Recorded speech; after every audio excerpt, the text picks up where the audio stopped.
Well, what did you think? Did you like the story? I certainly did. And there were some problems in the story, but then the story had some solutions. So today we're going to work on problem and solution. Well, what is a problem? I am sure that I know we've heard the word problem and solution. We've done it already in class, but I want you to, with a partner, real quick, I want you to think of a problem, any problem, and whisper it to somebody in your pod. I'm going to give you about 30 seconds. Whisper a problem to somebody in your pod. It could be any problem from the book or from your life or from the playground or something else you've already heard. Whisper a problem. 30 seconds. Go.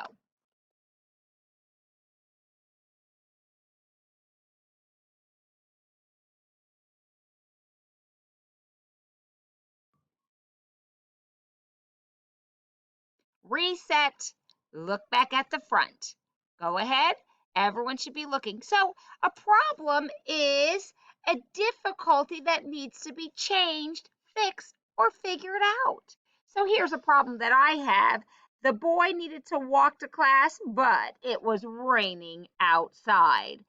So, it's a problem. Something has to be fixed. So, we need a solution.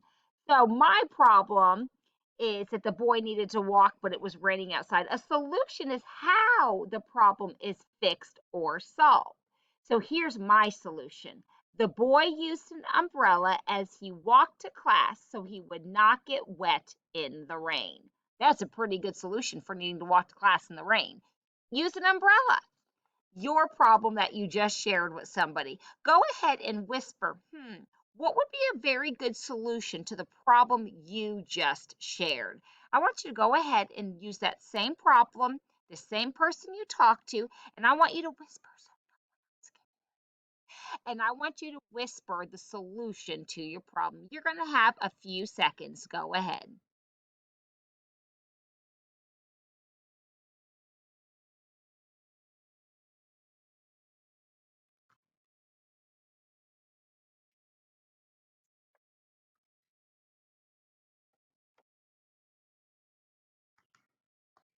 Reset. Quickly face the front. All right, so problems, is everyone looking up front? Problems, remember, is a difficulty that needs to be changed, fixed, or figured out. A solution is how a problem is fixed or changed or figured out. So I've got some pictures I want you to look at real quick up here. Here's the problem. The scientist forgot her microscope at home. Hmm. So a good solution could be, let me fix it there. The scientist borrowed one from her friend. Pretty good solution to her problem, don't you think? Let's look at the next one. Try to get it where we could just see that picture. Ants got all over the chips. Well, that kind of is a problem. The solution, you got to throw the chips away.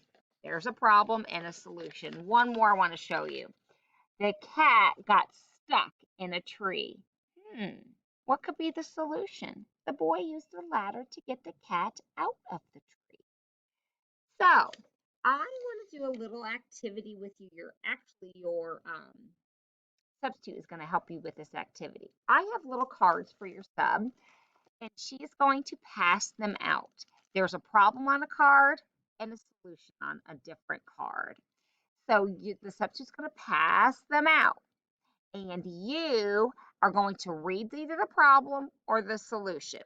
But then you need to find the friend that has if you have the problem, you need to find the friend that has your solution.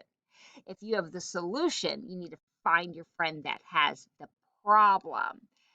Now, you're going to have to move, you're going to have to talk because you have to find the friend that has the problem or solution. So, I want to talk quickly about some rules while you're doing that. First of all, she's going to pass it out. When she passes it out, I want you to read it without talking. And when you know how to read it and you've already read it, I want you not to look around yet. I want you to read it once, read it again twice, read it again 3 times if you get done early. When you finish, I want you to raise your hand telling the sub, hey, I've done it. I'm ready to go on. Don't start talking. Don't yell, I'm done. Just raise your hand. If you raise your hand, she will know that you have read either the problem or the solution.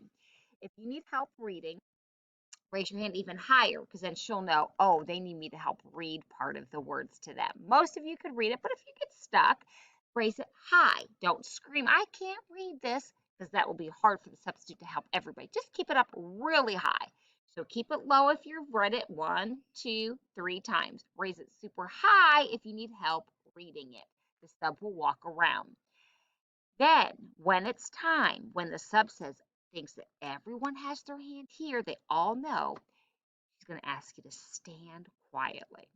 Then you're going to walk around with your card and you're going to whisper read it around the room. But when you hear somebody whisper reading the solution or the problem to yours, you're going to attach yourself to them. That means you found your partner. And then you're going to stand up in the front of the room so quietly with your partner.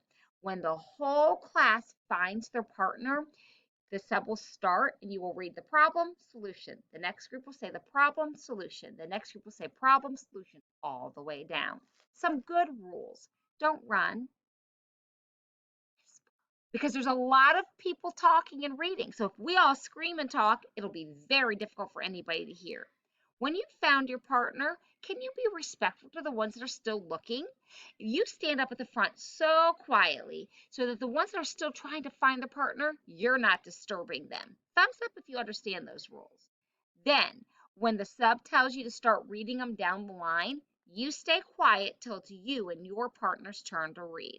Okay, so a couple rules. When you go to find your partner, you have to whisper read it and keep walking around till you find your partner. When you find your partner, stand in the front without talking while the rest of the class finds their partner. Then, when everybody's lined up across the front, while everyone's standing so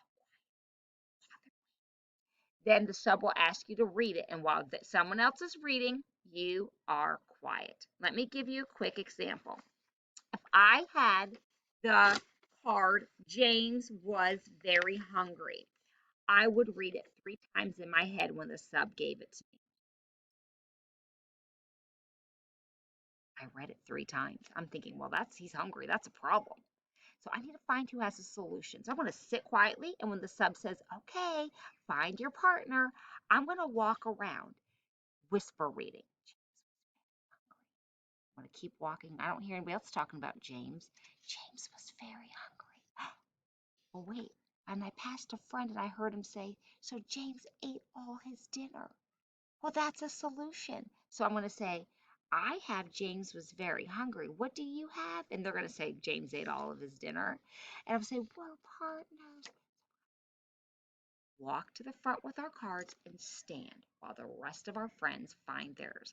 Then we will, when the sub tells us it's time for everyone to read, I'm going to start with you and I'll read, James was very hungry. And my friend will read, so James ate all of his dinner. And it'll go on. Are you ready?